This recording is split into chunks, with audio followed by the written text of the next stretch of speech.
Catherine, the Princess of Wales, went to watch Prince William participate in a charity polo match in Windsor, and she wore this absolutely gorgeous, darling gingham sundress. Absolutely love it. Everybody needs one of these in their wardrobe, I believe.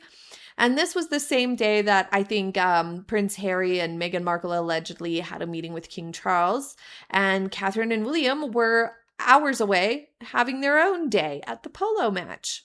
I really like this dress, especially for Catherine. She has toned arms, so the sleeveless element looks great. It's perfect for summer. It looked comfortable.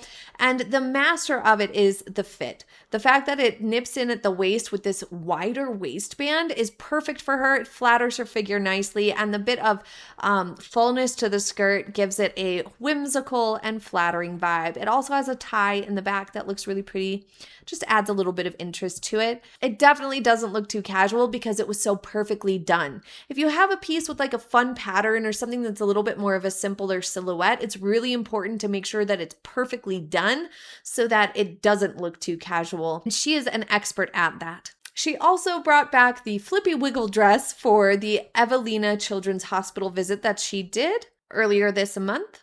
This is a Susanna London dress that is once again perfect for her proportions. The black belt and the high contrast buttons not only elongate the torso, but they draw attention to her well-defined waist in a good way.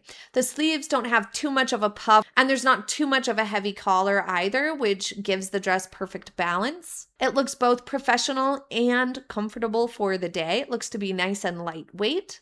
I really like the vertical pleating and lines running up and down this dress because they just enhance the vertical line even stronger. And Catherine doesn't necessarily need that because she's already quite tall, but it tends to be a slimming design element. So anytime somebody is a little bit more petite and short, or if you want to add slimming elements to your wardrobe, then something that has more like vertical lines, especially when they're not super high contrast like this is, because it's just part of the way the dress is constructed and it's pleating, it can be a really great trick or hack to elongate or slenderize the torso to have a dress that has these types of elements to it.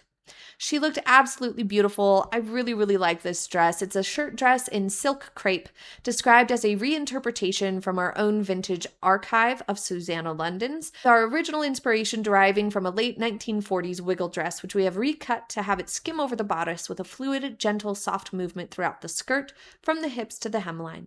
It's contoured around the waist with a front yoke and delicate pin tucks designed to be an elegant T-length, featuring a beautiful half-length sleeve with a buttoned cuff. Absolutely love it. All those little details of the buttons are what really tie it together. Previously, she wore it with a white belt on a couple of occasions. Here with the black belt, I like that a little bit better. I think it really plays into the high contrast and looks really, really nice. She also wore Emilia Wickstead for the gentlemen's final at Wimbledon, which is the day that she went with her family. She was joined by Prince George and Princess Charlotte, as well as Prince William. This is a beautiful new green dress here. Gorgeous. Absolutely love the asymmetry of this. It defines her waist so nicely. It's so breezy and beautiful and flowy. It has so much movement to it, and it's something new and different. It's not just your standard flutter sleeve. No, this has a gorgeous little faux half cape or shawl sort of element to it. The draping is just gorgeous. How beautifully constructed. And this green color is magnificent on her. Once again, those diagonal lines are minimizing the width of the shoulder line, and that's especially important for this particular dress because it does have that extra panel of fabric over the shoulder. The diagonal lines opposite are controlling that volume and not letting it look too overwhelming or intense. It's elegant, it's beautiful. It's a dress that I wouldn't be surprised if we see it dressed up for an evening event at some point. It's quite nice. It appears to be a custom design by Amelia Wickstead. It looks to be her wool crepe, and it has some elements from the Titus draped wool crepe midi dress, most notably the asymmetric cape style sleeve that originates at the left side and sweeps up to her right shoulder. However, hers has a broader neckline and a short sleeve on the left side rather than a cutoff or sleeveless design, and her skirt has princess seaming and a more fit and flare design than seen in the Titus, which I'm glad of because this dress off the rack would add too much bulk and volume to the torso, to the stomach area. It would erase her well-defined waist too much, too drastically. And this is something that Catherine is really, really smart about. She knows what suits her. She knows what fits her well. She knows what her body type needs. And something that's off the rack, she doesn't try to force it into working, and she doesn't have to. She can afford to have it fixed, tailored, changed, modified, adjusted to be more suitable to her specific body type. And she does it. She takes the time, she makes the investment, and she has it catered to her perfectly. And that's a great takeaway. It's not always doable for everybody. Of course, that's something that's like expensive. It's a luxury to be able to do that. But for important pieces, it's really, really important to remind yourself that you could just have it altered and have it made in a way that makes more sense for you and your body type. Because off the rack, this looks frumpy. On her, it does not at all. It's stunning. She and her family all look super handsome that day. Lovely, lovely pictures. But one of her most significant things she's done this month was the 3 Peaks Challenge. This was personally very significant for her. It is a 23-mile trek climbing the highest mountains in Scotland, Wales, and England in just 24 hours. She also, right before this, took Prince George to the RAF base about 3 hours north of Windsor. She is an honorary Air Commodore of the base. A very nice picture here. She just wore simple, slim fit trousers and a blazer here with some flats. Looked quite nice.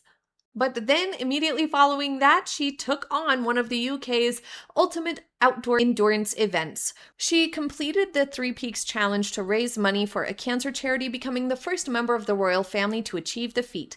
She revealed in a message on social media she had successfully taken on the trek not only as a physical endeavor, but to give something back and raise awareness of the wider impact of serious illness. She put out a video explaining the reasons for taking on the challenge, and I would encourage you to watch it. It's really, really moving and beautifully written. And she concludes by stating that together we can stand alongside everyone navigating life with cancer, ensuring no one faces this disease feeling unseen or unsupported. Please know you are not alone. See. It's very touching, very moving, and super, super meaningful for her and for her family to see her complete this. They were all super emotional when they greeted her at the completion point, and she looked really, really happy and proud of herself and well when she completed it. Like, she had the stamina, the endurance to do it, and felt accomplished, I'm sure. It was probably incredibly exhausting, but how amazing to take something like that on and to do so publicly and for a good cause. I think that was wonderful and a beautiful way to show her family her strength and her part of her recovery journey, how significant that was. Thank you so much for joining me for today's fashion edition and update video. I hope you enjoyed it, and I hope you have a happy day ahead. I'll see you soon. Bye.